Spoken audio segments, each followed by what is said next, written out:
we have with us a very special guest, but before we introduce her, I'm going to introduce, as always, Kayla, my wonderful co-host. Hello. Is there snow there yet? Of course. We got a big dump last week, and then we got a nice little sprinkling earlier this week, so it's delightfully white Christmas outside right now. And joining us for the first time in, well, quite a few years, actually, we have the lovely and talented Miss Natalie Cox. Hello, everybody. Is there any snow in the UK right now, or is it just dark and dreary? It's raining because it's England, and if it wasn't raining, I'd be a bit worried. Yeah, it's dark. That's it. It's dark. It's raining. It's pretty much that's how we roll these days. It's great. We're waiting for snow here. I'm in Flagstaff, so it's the part of Arizona that gets lots of snow. When it dumps like 40 inches at a time.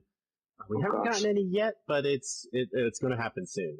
We get usually one big storm a month all winter. It's coming for you. You know it. It's coming. Yeah. And all those Phoenix drivers are going to be like, we can't function. What do we do? Pull over, die. And the funny thing is that happens here in Anchorage, where it's snowy most of the year. And after that first snow, everyone drives like they've never seen it before. It's like, you guys, it was like this 9 months ago. Calm down. It's so funny because over here we don't get snow. Not in the south of the UK, really. Scotland, they know how it works. That they're fine with that. But like especially London, we don't really get snow, and we will have like a little sprinkling of snow that is probably about half an inch, and it doesn't settle, and everybody panics. The airport closes, the trains stop running, nobody knows what to do, and I'm like, okay, Russia copes with 12 foot of snow every year, like their airports stay open the whole time, and we're just like, oh no, we can't, everything has to close down. Someone's frantically calling a cousin in Canada going, how? I know, what do I do? I'm stockpiling food, feel like it's going to be fine. It's London. Should I stockpile bread? It feels like a good thing to stockpile. That's exactly right. So Alaska, that when you said you were coming in from Alaska, I was like, that's got to be cold over there. It's actually not that bad right now as far as cold, because for there to be snow, it can't be way too cold, because if it's too cold, it's just ice. So it's actually a pretty tolerable amount of cold right now, at least for us. If you go anywhere else in America, I'm like, oh, it's a nice balmy 27 degrees. Everyone else would be like, what is wrong? You're like, this is like spring. I'm outside in yoga pants and a sweater. I'm like, this is fine. But that's nothing compared to further up north. If you take the highway about as far north as it goes before it runs out of road, it's like an average -10 there in Fairbanks.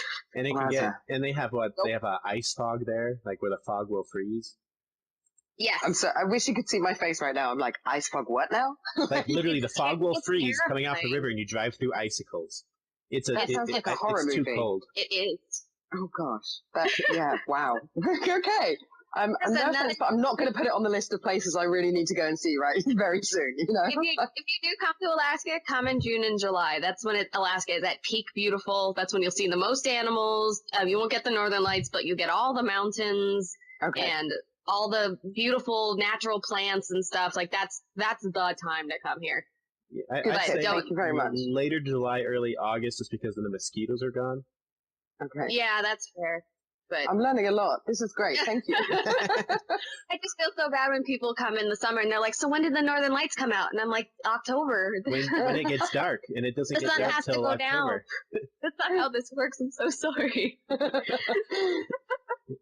But so last time we had you on was actually before we knew anything about The Force Awakens, other than J.J. Abrams was making it, before we really knew anything about what Disney was going to do.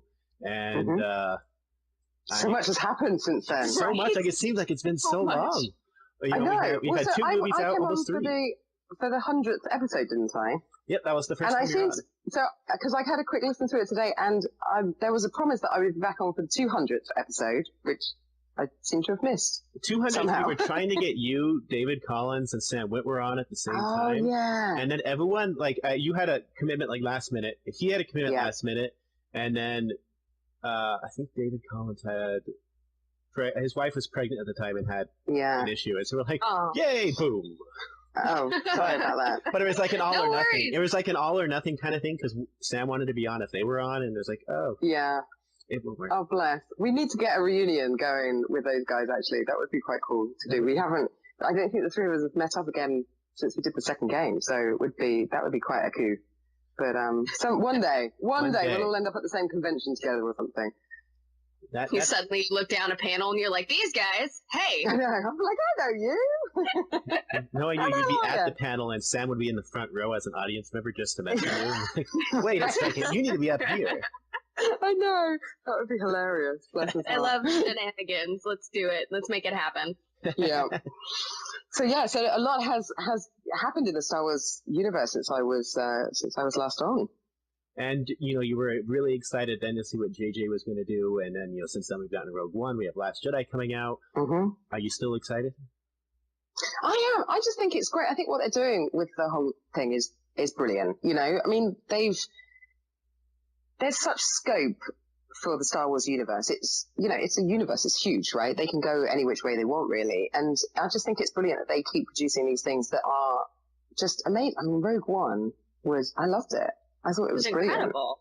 Yeah, and it was great to watch it and get really excited and be like, this is just amazing and this is so great and it ties in with the story. But, I'm looking forward to kind of the spin-offs and things like that. I just think what they're doing is amazing. Nobody, knockwood, has managed to kind of mess with it too much. They've kind of they've kept very true to what the fans wanted, I think, which is great, and so, bring it on. The more the merrier. While watching Rogue One, were you like, I would fit right there? That's where Juno would be, right there. That's exactly. Me. So yeah, there's always. I'm still waiting for the call where they're like, we need somebody who looks like Juno Eclipse. Like I do. I look like her because I am her. Exactly. Hooray! And funny enough, I sound like her as well. So yeah, that's the dream, isn't it? I think everybody who is sort of involved with The Force Unleashed and stuff like that would love to be called in for something. So, especially a movie like Rogue One. How incredible. I know, right? I mean, I met one of the guys who's in it. He plays one of the pilots, and at one of the conventions, and he's an ex-RAF pilot himself, and that's how he sort of got involved with it, because they used ex-RAF pilots because they know how to fly planes, right? And they wanted to look authentic, and he was like nerding out because he was like, I was trying to be so cool on set, but really I'm just going, oh my God, this is Star Wars. And that would be totally me. I think in a way they'd probably have, they're probably nervous to get somebody like me involved in something like that, just because I would geek out, I think. So, it'd be great. I went for an audition once years ago for a part in Terry Pratchett's The Colour of Magic. They were doing, it was The Hogfather. They were doing an adaptation for BBC about it. And I'm convinced I didn't get it because I totally geeked out at the audition and was just like, oh my God, I love his work. I mean, I'm just so excited. Like, please can I get this job? And they were just like, you can't have her. She'll burst into flames on set. Like, she'll just spontaneously combust out of excitement. She will step on set. Her heart will explode. That will be the end of it. It will be very expensive. We cannot ask. Exactly. So I have learned to try and rein it in slightly, but I'm a nerd deep down. So sometimes it sneaks out a little bit, can't help it. A friend of mine auditioned for a role in Good Omens, but he auditioned the day they found out who was leading. Oh, wow. So he knew Tennant and Sheen were the leads, and he's just like, he's like, I totally blew the audition. Like, why? Like, I was kind of vibrating in my seat knowing that they were going to be in there, and I was going to have a scene with them, and I couldn't function. Yeah. So here's some lines. Act casual. No. Like, no, I can't. I'm sorry. You act cool? Not going to happen. Yeah. So... yeah, I feel his pain. Yeah, and then, now, of course, recently we found out Disney's so confident in The Last Jedi and its director-writer that they gave him a trilogy of movies in an era that we don't know what's going to happen. They said a new era of new characters, new everything. So it's like, there must be something really awesome in The Last Jedi that we just have to see. I know. Everybody's waiting. Most people I know booked their tickets already. For it. They're just desperate, Mm-hmm. They're all going to the midnight screening, the sort of 12:01 screenings that they're doing, so that they can be the first to see them. And it's gonna be good. I'm looking forward to seeing it. I really am. Be interesting to see what they've done with it. And one of my guy friends bought as many tickets as they allowed him to buy, which was 10. He's like, so now I've got 10 tickets to The Last Jedi. Who wants to come with me? For the same screening? Yes. 10 was the most they'd let him buy, and he just bought them all right there. And another fact about Alaska, especially, or I should say the smaller parts of Alaska, is our movie theaters, like cinema screens, are very limited in the quantity. Right. So, like, you have to buy your tickets immediately, the moment they go on sale, or else you don't get to see it. And I am desperate to see this movie, so I was like waiting for Fandango to put them online so I could hurry up and snatch up a few. So you've booked your ticket already? Oh yes. Like, yes. the second they went on sale, like I was at work trying to like time my break just right so I could buy them on my break and not get crap from anybody. Love it. Well, dedication. I like that. I don't watch. I wasn't planning on watching an opening night just because usually what happens is my apartment complex like rents out the theater and has screenings for stuff like that. Like sometime during the week, I'm like, free is better than paying opening night and having to find a babysitter and all that sort of stuff. So we'll go with free for now. But I'm excited, especially since clearly Disney's excited because look at their history with directors. You know, they had some issues with JJ, but not much. But all the other ones, they're like, nope. Oh, we love him. So clearly there's something special. You're right. We have to wait and see. Watch this space. And even on like the game front, we know they're doing something because they just bought an entire studio to be like, well, we closed one, we're going to buy this. I don't know if you heard this the other day, but they bought an entire game studio to make sure their Star Wars game got top priority. I did not hear that. I mean, God, oh my goodness. Like they closed Visceral that was working on a Star Wars game, but then Respawn, the guys who make like Titanfall and stuff like that, they're working on a Star Wars game, but in order to make sure they get top priority, EA just bought them.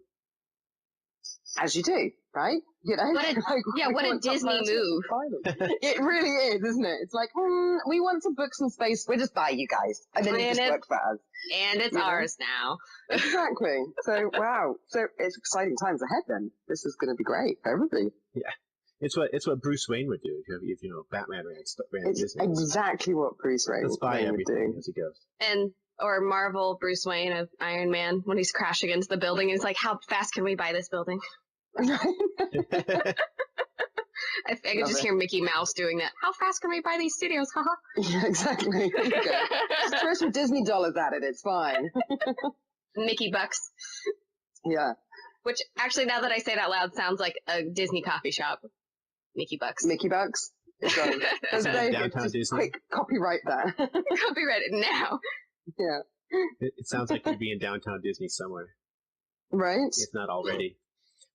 So the last time you were on, you know, we talked a lot about your movie stories, you know, Kingdom of Heaven, which remind people if they want to see you more, you got to watch the director's cut because the other cut cut so much out of that movie, you miss entire characters. I think they see your face, your corpse. I was the dead body at the beginning. Yeah. It wasn't bad for my first role, but yeah, it's a bit embarrassing, especially when you like sort of go for auditions or something like that, and like the director will be looking at your CV, and they'll be like, "Oh wow, you're in Kingdom of Heaven." I was like, "Yeah." Like, what part did you play? I'm like, "I'm the dead body at the beginning." Yeah, that's me, not blinking. I definitely watched that in a Europe in the High Middle Ages course. So, and now I can tell the woman teaching that course, who is now a good friend of mine, that I know that I chat with you. There you go. So I did play a very convincing dead body. A couple of my friends thought that it was a dummy and not a real person. So obviously I did very well. I'm quite proud of my work on that. Well, at least in the director's cut, we get to see at least, I don't think they give you any dialogue still, but at least you get to like see you alive and smile. Yeah. Which is quite nice, you know. Thank you, Ridley, for putting that in. Well, and then you also were in Clash of the Titans, which, if people don't remember, they to see you have to like squint to the side and like So they cut some of those out. But luckily, if they want to see you in ancient garb, Reese, son of Rome, they'll see CGI. Yes, sometimes CGI me. Yes, quite a bit of CGI me. She's wearing a very flimsy dress. Thank you for the game people who decided to put her in that outfit. It's because the last episode I did with you, wasn't it called like Togas and Sandals? Or we were like talking about Reese and Clash of Titans and Kingdom of Heaven. First time we talked Star Wars. Second time was like the togas and stuff. Where I seem to have carved a little niche for myself, which is quite good. Yeah, so I haven't really done any Roman stuff since then.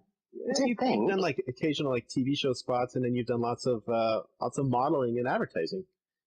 Yeah, which is quite good. The last sort of 6 months actually have been really busy acting wise. So I've done a lot of. I seem to be queen of the medical dramas in the UK.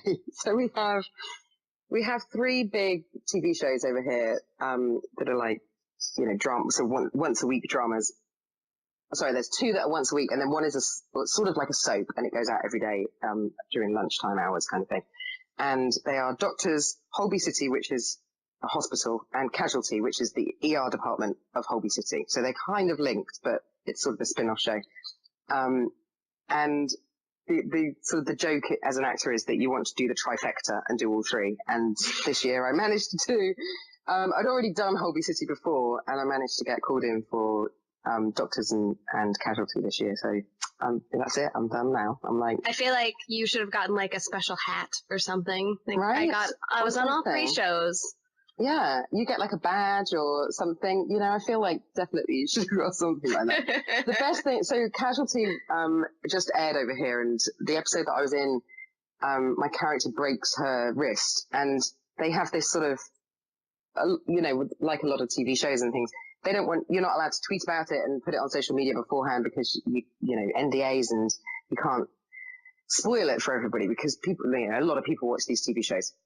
And so I wasn't allowed to post any pictures or anything. So after the show had been on, I then posted a picture of me with my arm in a cast and a sling holding a cup of tea, because I'm English and I like my tea.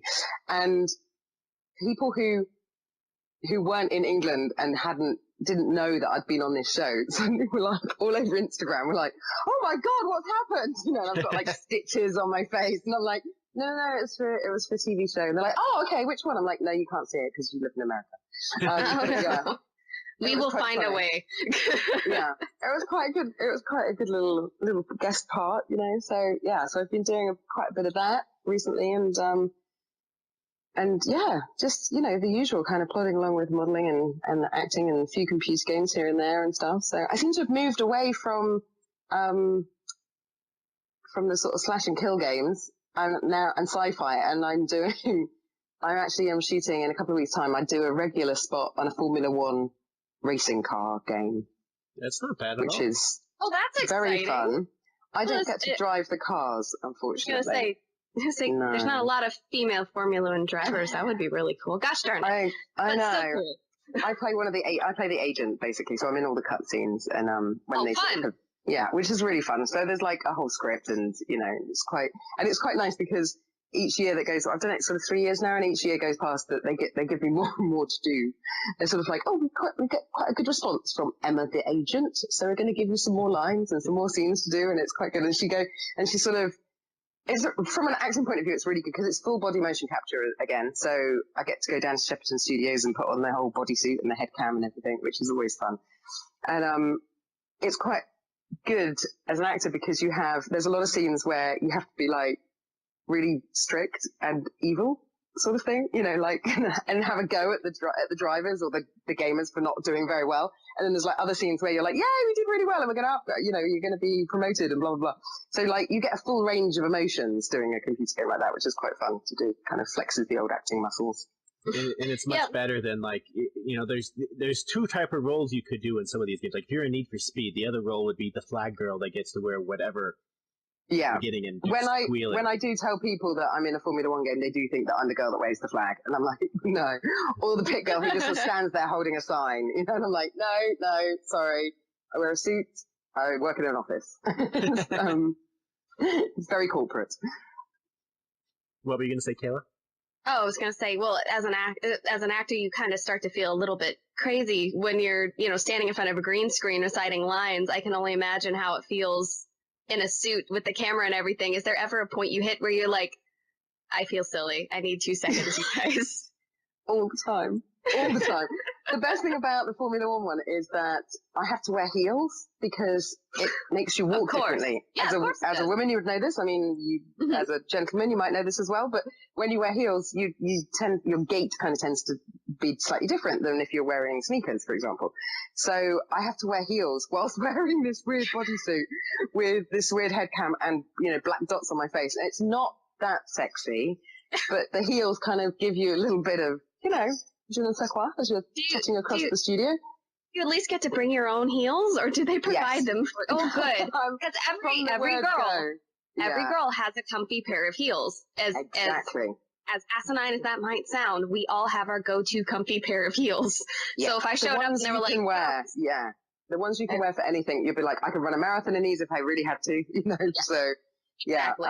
I take my own heels and then they put little dots on them for me. So it's fun. But when you do something like that, you are kind of, it's different to acting. I think I've said this before.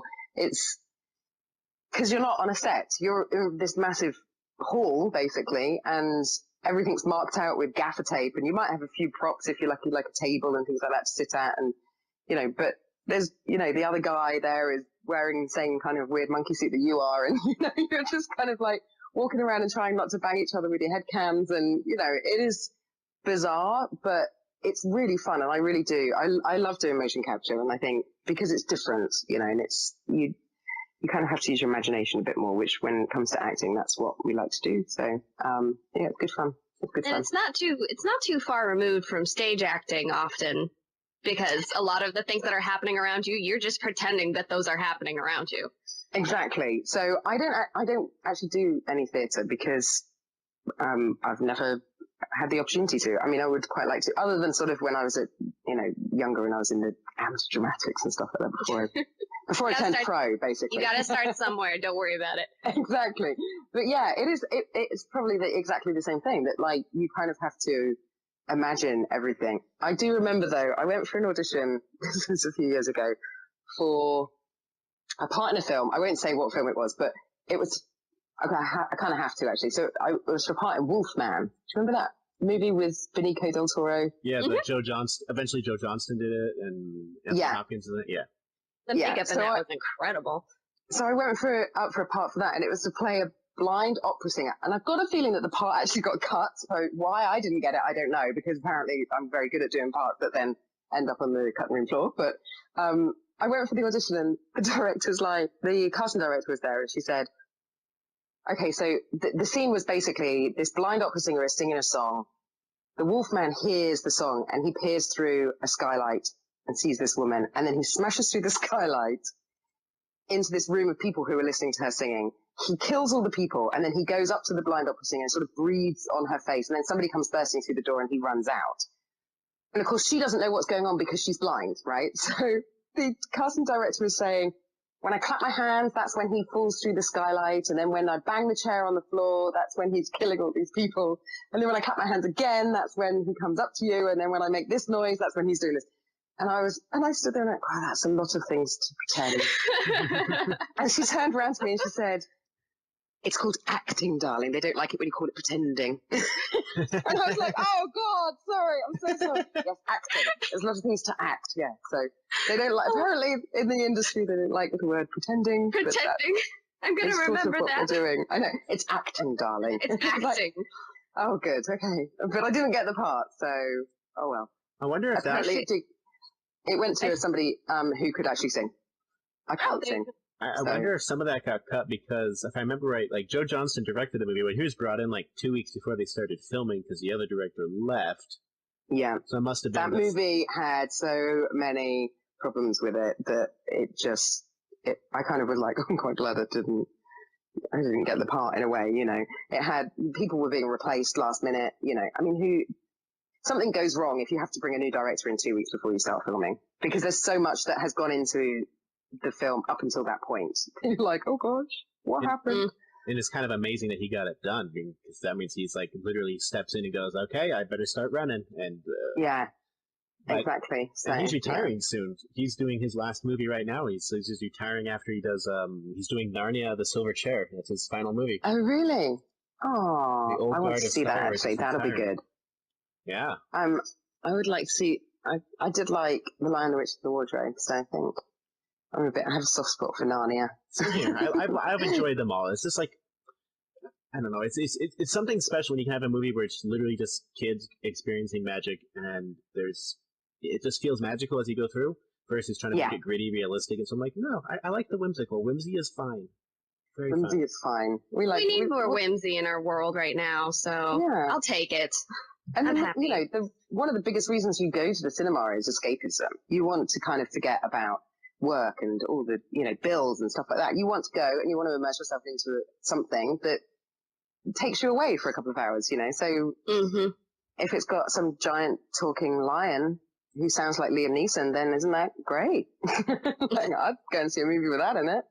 Put your phones down, turn your temporary suspense of disbelief to 10, and just enjoy a film. That's it. Exactly. That's it. So, yeah. And that's why I enjoy so much what I do, because I like to think that, I'm helping people escape for, a short time. Well, half of your movies have Liam Neeson in it. So Zeus in one of them. I do have a soft spot for Liam Neeson. He's a very nice guy. So yeah, I remember watching Taken, and it took me ages to realise that he had done the voice of Aslan, or to remember that he'd done the voice of Aslan. And I was watching Taken, going, why do I recognise his voice so much? Like, he's so gravelly, and I'm getting flashes of like fur and a mane. Then you're like, it's Aslan. Was he in Lion King? No, that's not it. What was exactly. No, that's not it. I'm getting close though. Yeah, he's I think he's very talented, and I think he's one of our sort of greatest treasures. One of them. We have quite a few, but I think he's up there. Yeah, he's up there with them. So I'm curious, since Force Unleashed was one of the early full mocap games, and you've done mocap recently, has the process really changed at all, gotten more streamlined or better in the 10 years, or has it pretty much stayed the same? It's changed, definitely. As technology moves on, games are getting better, and the way that the motion capture is increasingly becoming faster and more intense, just to quote George Lucas. But one of the biggest things, the Force Unleashed was, dare I say, 9 years ago now. Maybe 10? I don't want to say 10 years ago. That seems like a long time, but it was quite a while ago. I was living in a very crappy efficiency at the time when I got it, so that sounds about right. 10 years ago. And yet I haven't aged a day, so I'm, in fact, I'm younger than when we filmed it. But yeah, it was quite a while ago, and the way that they did the facial motion capture back then was they had these little sort of sticky dot things that they stuck on your face, and they were made with a little reflective ball on the end, and that's how they picked it up on the camera. There is a wonderful picture knocking around on the internet somewhere with me with all of these dots on my face, and I look like Hellraiser, basically. They're like, the flash has gone off and they kind of reflect, and I look very happy but very strange. And they had they'd have like a diagram of where they needed to go depending on where your facial muscles are and where they needed to map. It's changed since then, in the sense that now they just do it literally with a Sharpie, a washable one, admittedly, or like an eyeliner pencil, basically. And they need fewer dots than they used to, because the technology has increased so much that they don't need as many, so, and it's much quicker now, because they don't have to spend an hour kind of putting all, 20 dots on your face. They can just do it with sort of a few. The head cams have become smaller. You don't necessarily have to have a cage on your head anymore. You can just have one that's sort of on a stick, so to speak. But I mean, I'm not a techie person, so behind the scenes stuff has probably changed a lot. From my point of view, those are the smaller changes that I've noticed. Just that there's more motion capture going on. And it's great, because for actors, it used to be, I think when they sort of first started out, motion capture was like, they'd use stunt people and things like that. And now they realize that they need actors, because they need to deliver lines, and they actually need to act and do stuff. And, and I'm not saying that stunt guy can't do that, but it's opened the door to a lot of actors to get into that kind of thing, which is just brilliant, because it is really good fun. And once you're sort of through the door into the motion capture world, people do know you. And I get a lot of computer games just purely because people have worked with me before. They're like, we need a posh girl. Let's get Natalie in. And the motion She's got capture, a good accent. And the motion capture and stunts was part of that was part of the reason the the SAG-AFTRA just had their big strike because of, they were doing stunts that they weren't trained for, and they were just like, hey, do this. There's no stunt safety person, but go do it because we need it. But that was a big part of the strike. Yeah. Right. I would be like, I need to call my agent. So when I did Rise, Son of Rome, they had actual stunt guys for that because they knew that they had guys falling off. They'd built sort of like big structures so that in the game, when you slashed and killed somebody and they'd fall off the side of a castle or, they actually built something that was like almost 2 stories, 3 stories high, and then the guy would throw himself off the top of it. So they actually had sort of proper stunt actors for a lot of that stuff because you need it, I mean, I have the utmost respect for stunt people because they do all that stuff that the rest of us are like, I'm not going up there and jumping off and doing a roll in midair and then landing on a bag that doesn't look that thick and comfy, So I think those guys are pretty awesome, and I think they deserve to have the respect and the acknowledgement that they do. Oh, any kind of combat, not just like big things, just like small scuffles. Like I was in school in an acting class, and these 2 girls were supposed to have a scene where they just have like a very small but cat fight essentially, and one girl broke her hand. And ever since then, anytime the script says do something like that, I'm like, nope, come teach me how to do it without hurting myself because I'm not going to do it. Yeah. I mean, I've done stuff in films and TV stuff where you have to do fights or, I've been hit around the head with a bottle and things like that, which was really fun, actually. Well, those breakaway bottles are the best. Yeah. They're made out of sugar. So it literally it doesn't hurt at all. But the first time that I did, I was like, oh, God, and it was for a short film, and it was a really good short film actually, and they'd gone all out on it, but they literally were like, we've only got 3 bottles, so if you could possibly get this in 1 take, that would be awesome. And I'm like, oh God, the pressure, because you can't. The whole trick is that you don't flinch before it happens. You can't look as though you know that it's coming because you're not supposed to know that it's coming, if you know what I mean. And the first take, we got it actually in the first take. We did 2 takes just to make sure, but we did get it in the first take. But I was surprised at how much it didn't hurt. I was kind of expecting it to hurt a bit more than it did. But they had stunt people on there, and they really I think they really realize now that they need people who know what they're doing to teach actors who don't know what they're doing how to do something and not break their wrists, But not pretending it's acting. But not, it's always acting, not pretending. My one lesson that I learned from that audition. Just looking at the cast of The Force Unleashed, just going back and seeing who voiced all these people. We've had you on, we've had Sam on, we've had David Collins on, Adrian Wilkinson, who I knew more from Xena Warrior Princess. But of course, she was Maris Brood on there. But like some of this cast, like looking back now, like a lot of them we know now, like Kat Tabor. But back then, she was not a very big name. But like, we had people like Susan Eisenberg, like Wonder Woman.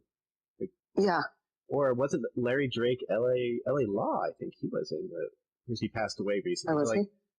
Yeah, I want to say it was L.A. Law. And like some of these people, like the names that were big then are not really big now. But like everyone else knows the way Star Wars works. Matt Sloan was Chad Vader then, and now he is Darth Vader in everything that's not, required. That doesn't require James Earl Jones. Yeah. I forgot about Chad Vader. Thank you for reminding me about that. That's a good role to have, though, isn't it? If James Earl Jones isn't available, I am. I'd quite like that.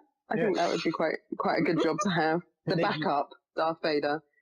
And they've used him in everything from Soul Calibur to Lego to connect Star Wars. Like he's done the Lego Star Wars TV shows. Like he's done a lot of stuff as Vader, and he started up as a YouTube personality. Yes. Yeah. Oh gosh, which just goes to show, kids. It just goes to show you can be recording something in your bedroom and then be on Star Wars, like in 3 easy steps, apparently. And that's the dream. Have a good day. Yeah. Good night, but kids. Stay in school. Make sure you stay in school, okay? I just want to put that out there. It's kind of. Well, Sam Witwer's been very, he went on to do Clone Wars and stuff like that. And Once Upon a Time now, I believe he's in too. Is he? Yeah, exactly. He's one of the villains. I won't tell you who because it's a spoiler, but he's chewing the scenery. Jeremiah very, very smartly did not tell me that Sam was going to be on the show because if I'd have been on that call, I probably just would have made an ass of myself. Oh, I was a huge He's very charming. I was a huge Being Human fan. Me too. Back when the American one, when that was on TV. Yeah. And I had completely forgotten about him having been in Force Unleashed, and when she said, "Oh, Sam Witwer," and I was like, "That's the guy from Being Human." Oh my gosh! I have to admit something. I made a big mistake when I interviewed him that time, because we interviewed Focus just on Star Wars, and we said, literally in the interview, I said, "Next time we have you on, we'll talk Being Human because we're a big fan." The next day, they canceled Being Human. We're like, "Crap!" Ooh. Like, and he knew. He knew by then. Did you think you jinxed it? No, he'd already known. He knew that. Sure he already knew by then, but like, because they wrapped it up on their own terms. But like, yeah, I know, that's a shame. He's a great guy. I loved working with him, and he's super talented, and I think that he's gone on to do some really great stuff. And I hope that we can see more of him. He's great. He should be on more TV stuff, definitely. Well, in the era of Disney, they're having a lot more conventions, and so the chance of you two having a meetup at a convention has gone up significantly. I know. It's good. I don't know who'd be more excited about him and me meeting up again, me or the fans. Like, I think the fans would quite like it. I'd be so excited to see him again. It would be great, actually. We almost made it to a convention together a couple of years ago in Dallas, and then it was exactly the same thing that happened on your show. Neither of us could make it, so we both had work commitments come up, and we had to pull out. So one day it will happen, and hopefully we could get David along as well, and just have a little, Starkiller, Juno, and Proxy reunion. It'd be great. Make sure everyone stays in character the entire time. My character is pretty much me anyway, so I think David would have the hardest problem for that. So I do have one listener did actually send in a question, and it's an American one, so they're confused on how to watch some of your stuff. But they said, "I hear you're in a science fiction drama that's being filmed right now. How can I watch it, or when can I watch this?" A sci-fi drama? I think you call it Good Neighbor with a U instead of The Good Neighbor. Yes. So The Good Neighbor, actually, I did want to kind of mention this, if that's okay with you guys. Yeah. So I filmed a independent film over the summer called The Good Neighbor, which is a sci-fi film. And it is amazing. The script is incredible, and the cast is just ridiculously good. The director and the writer is one of the nicest people I've ever worked with, and super talented. We are actually in the process of doing an Indiegogo, I think they call it, or something like that. It's like a GoFundMe kind of thing for independent films. But the difference between it is most of the films that are on Indiegogo are trying to raise money to film stuff, whereas we're trying to raise the last bit of money so that we can pay for a really good music score, because music is really expensive. It is. So they've done really well to raise the money to actually film the film. And we finished it, and it's wonderful. And they just need a bit more money to kind of finish editing it and put a really good score to it and stuff like that. So if the wonderful listeners of Bombad Radio are listening and would like to help us, if you go on to my Twitter, which is Nathalie Cox, and you'll see my mugshot on there. There's a link on there that goes to the funding. We're literally only a couple of grand short of it, and you get some really cool perks if you kind of, chip in some money. You can kind of get a signed copy of it, and if you're in the UK, or even if you're not, but you want to fly over, you could come to the screening with us. You get a mention in the credits and things like that, which is quite cool, and it would be great to kind of give it the last bit of money that it needs to make it really, really good. When it's up and out, I'm pretty sure that they will put it. Well, I'm hoping that it gets picked up and it will go on Netflix or something like that, which would be awesome. But basically, if you just kind of keep following me on Twitter, I will keep you updated with the progress. But it was a really, really great project to work on, and I just think they need all the support they can get to kind of just push it past they're only trying to raise 15 grand, which in the great scheme of things is not actually that much money in terms of filmmaking, as we know these things are. Well, not cheap to make. Yeah, music can make or break a show or a movie so easily. Yeah. There's a show over here called Scrubs, I'm sure you've heard of at some point, that's incredible. And I was watching it on Netflix a couple of years ago, and I was telling my husband that it just felt wrong. Like, there was something about it that wasn't meshing for me. And then I saw an article, like, the same week that said a lot of the music that they used in the show, they didn't have the rights to put it on Netflix. So they picked other indie songs and put them on there. And it hasn't worked. It just didn't work, and I don't know why, what level of my brain was like, this doesn't sound right. So, no, music is so important to a film or a TV show. I mean, it's that we had James Newton Howard was over here recently and played at the Royal Albert Hall, and it was like these are the guys that make films what they are, these epic films and these epic film scores, So that's why they're trying to raise some money so that they can basically get somebody really good in and give it the score that it deserves. It's a fantastic film, and I just think it's going to do really well, and they're probably going to submit it to festivals first, and hopefully it'll get picked up, and then it will go big screen. So watch this space. And I see it on Indiegogo right now. There's 6 days left. So just to help you out, since I was going to edit this and wait a little bit, I'm going to put this episode out tonight so that people have as much time as possible to listen and get it out. And this is a good neighbor with the British U, not to be confused with the 2016 film, The Good Neighbor with the American just O-R. Okay, yeah, it's definitely O-U-R at the end. The weird English way of spelling things. I confuse people when I add, when I spell color with the U, because it's technically in my background. And they're just like, why do you spell theater with the weird way, or center with a weird way? Or because R-E can go there too. It is not incorrect. I had a teacher try to correct me saying it was wrong grammar. Then they looked it up and said, apparently it's right grammar, but it looks weird. On my phone, I always, like I said, I got an iPhone when I was 17, so which is an undisclosed amount of years ago. So I've always had a smartphone on me as an adult. And the first day I had it, I accidentally set it to English UK. So for an undisclosed amount of years, I've been spelling things with unnecessary U's in America. And it wasn't until a couple years ago that someone called me out and they're like, why do you spell color with a U? And I'm like, that's how it's spelled. And they're like, no, it's not. Like, you're like, it is on my phone. No. But now I'm too stubborn to change it. So British spelling for everything. There you go. I love it. We've got a little bit of Brit spelling going on in Alaska. Thank you. I approve. I was actually out doing karaoke at a bar with a friend of mine last night who's from England originally. And some drunk guy came by and asked her something, and of course she responded, and he goes, oh, hey, and he points at her drunkenly and goes, Hogwarts, and runs away. And she was like, what just happened? Harry Potter gets everywhere. Not even Harry Potter, just Hogwarts. Hogwarts. I love it. J.K. Rowling, thank you very much. Another one of our greatest exports, or greatest Brits that we've got. She's single-handedly taken over the world with wands and magic, I think. But exactly. We love her. We love her for it. What a wonderful world with wands and magic. I'm so happy. I know, right? Once again, we can use more fantasy in our world right now, so I'll take it. I still haven't. Oh, go on. I was very disappointing a fan recently who was like, I love all these British actors, and every actor he listed was Australian. I'm like, nope. Oh, gosh. Nope. Yeah. No Hugh Jackman. Nope. No Nicole Kidman. No Russell Crowe. No Mel Gibson. No Sam Neill. No Chris Hemsworth. No. None of the Polynesians. No. Taika Waititi. Chris Hemsworth, I can understand.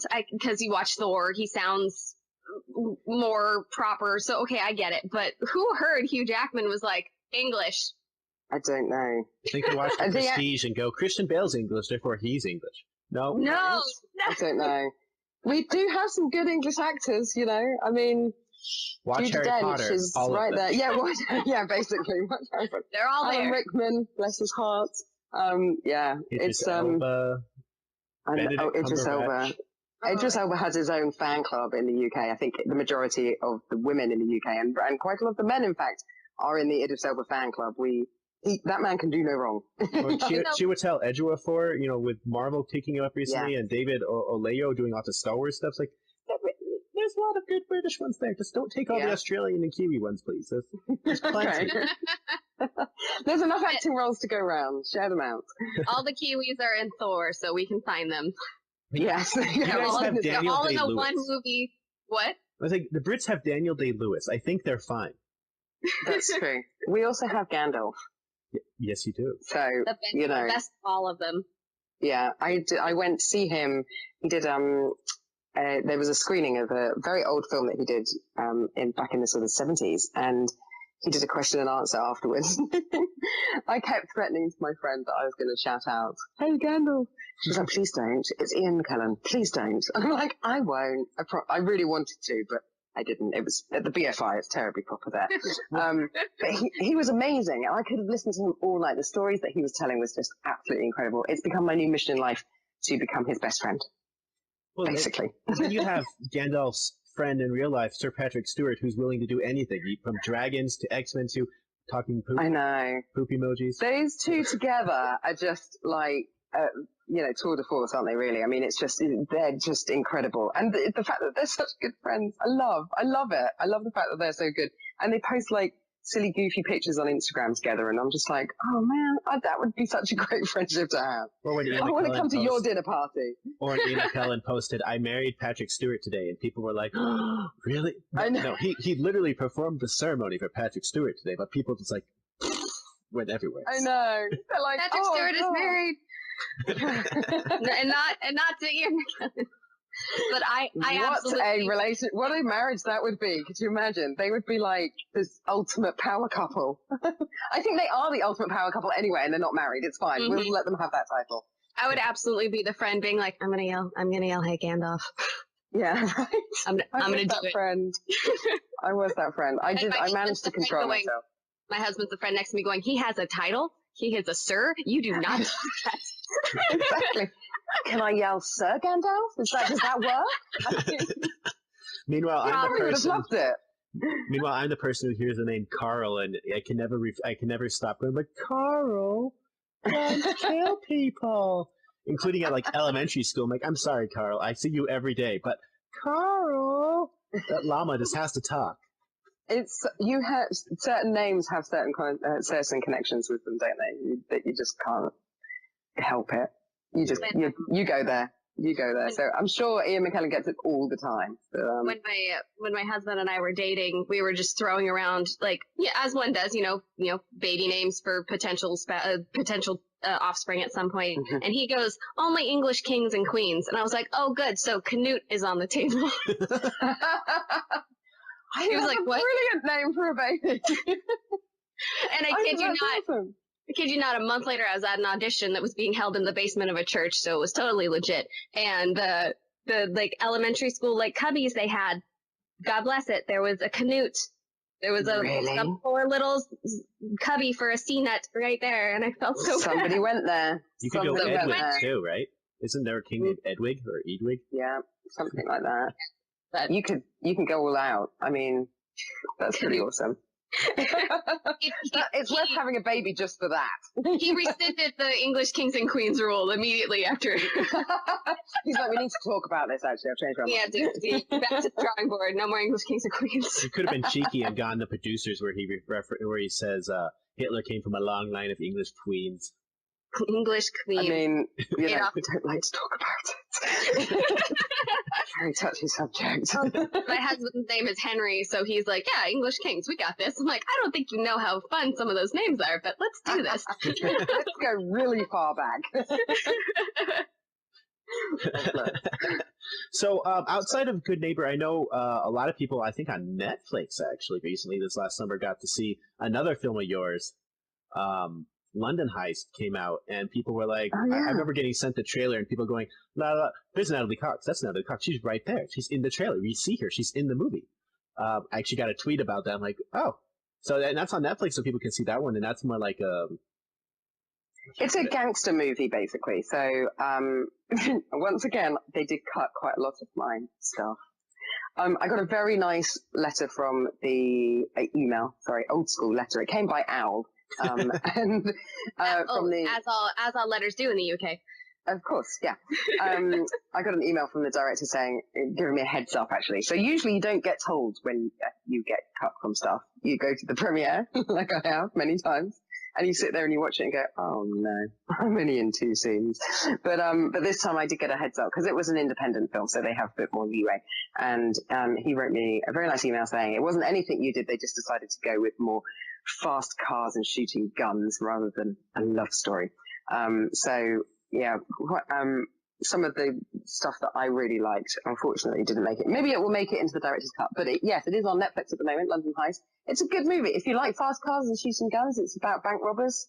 It's quite fun. It was really fun to make, actually. I have to say, I did enjoy it, not just because we got to go to Spain whilst we were shooting it. That helped. But it was a great team, actually, a really, really good director.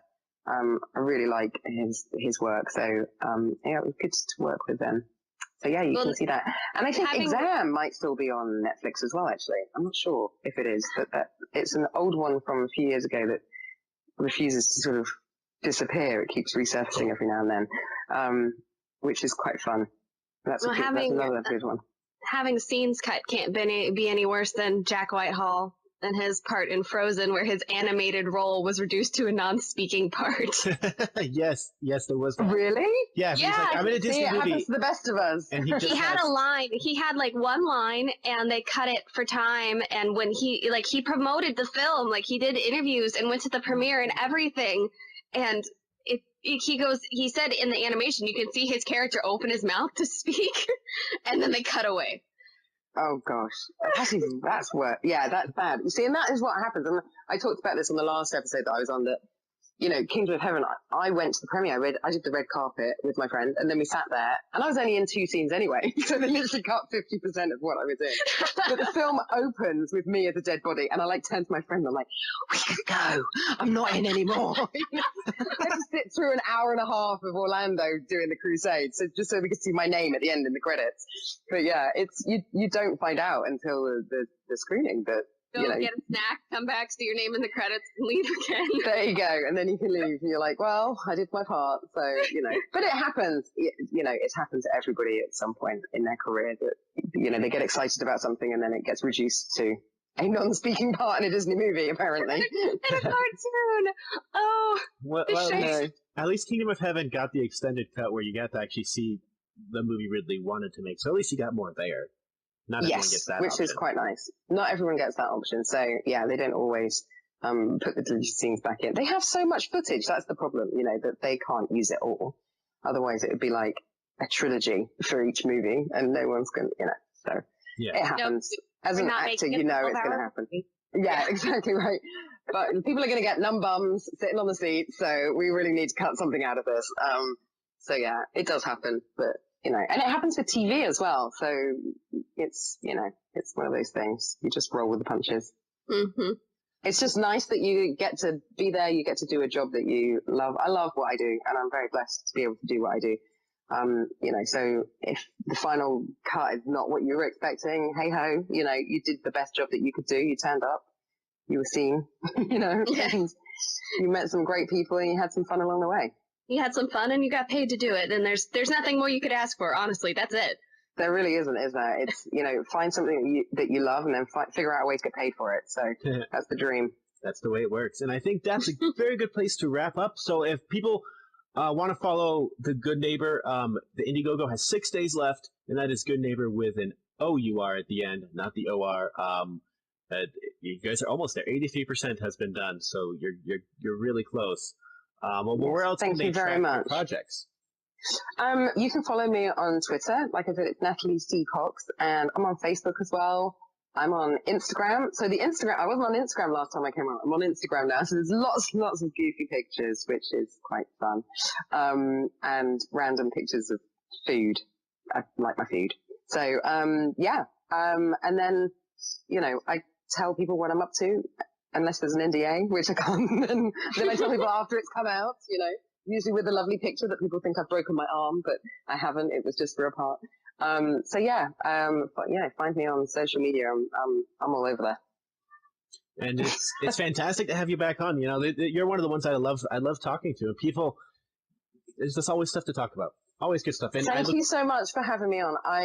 It's very nice. You're the only podcast that I've done 3 times. Yay! Yay for us! I love you guys. It's always really fun to come on and talk to you guys because it's always different, and you don't mind if I sort of waffle on in my English accent about random stuff and Liam Neeson, So thank you very much for having me back. It's always a good day when you talk about Liam Neeson, right? I feel like there should be more Liam in everybody's life. So. Exactly. So thanks for having me. I have really appreciated being back on again. It's been really fun. And we'll send people to support your project as quickly as we can. This will be up tonight. As I said, I will get it up just so the more people can listen, the more people can support. It's well worth it. And this movie looks good. I might have been silently watching the trailer. Yeah, so you can check out the trailer and stuff. It is a good movie. I feel very passionate about it, actually. So, yeah, anything you can do to help us would be very much appreciated. And thank you very much for letting me shout out about it on the show. Anytime. Happy to. And of course, you can follow us on Twitter, on Facebook at Bombard Radio, or email us at bombardradio@gmail.com. Any comments, concerns, questions, anything like that. And also, we're at www.bombardradio.com, where you can follow this episode and any other episode of the show. We have hundreds of them, literally hundreds. And they're all there. And that's all 3 of them. And I'm in 3 of them, so that's definitely worth a listen. Yay!